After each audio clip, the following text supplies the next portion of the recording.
I think, to be honest, I think food and lifestyle, diet and lifestyle are two real key ones that I adopted because I just think they make so much sense.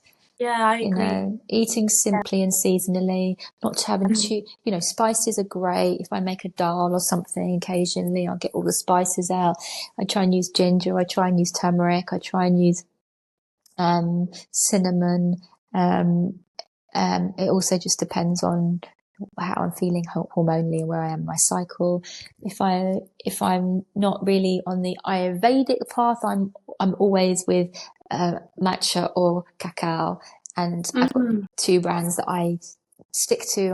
I've been drinking matcha for a long time, and the brand that I really love is Matcha Union, and it's Mm. ceremonial grade, and you only buy it in small refills or small tins, and it's consumption is about 2 weeks because as soon as the green tea powder loses its oxygenation antioxidants, it becomes a dull green. So when it arrives in this tiny little pack, it's the most vibrant green you could ever see.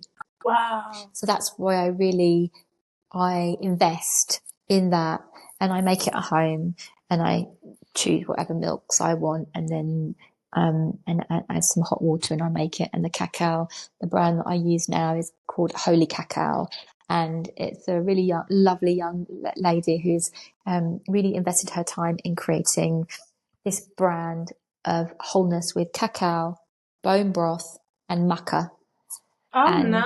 this combination is just put it into a powder, and it's really really good.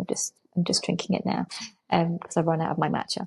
And so you kind of go through life and you start to recognize what works for your body. Caffeine just doesn't work for me in the coffee form, Mm. very very occasionally, but because I'm vata, it's just overly drying.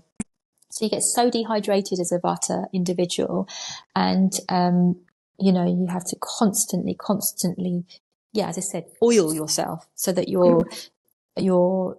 lubricated. Yeah.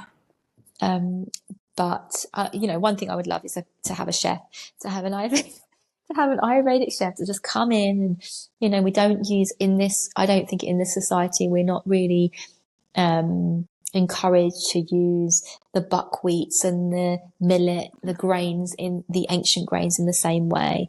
And they do more in Ibiza. They use their ancient grain, shesha, and in other parts of the world, you can see where people use sorghum, or they use spelt, or they use buckwheat.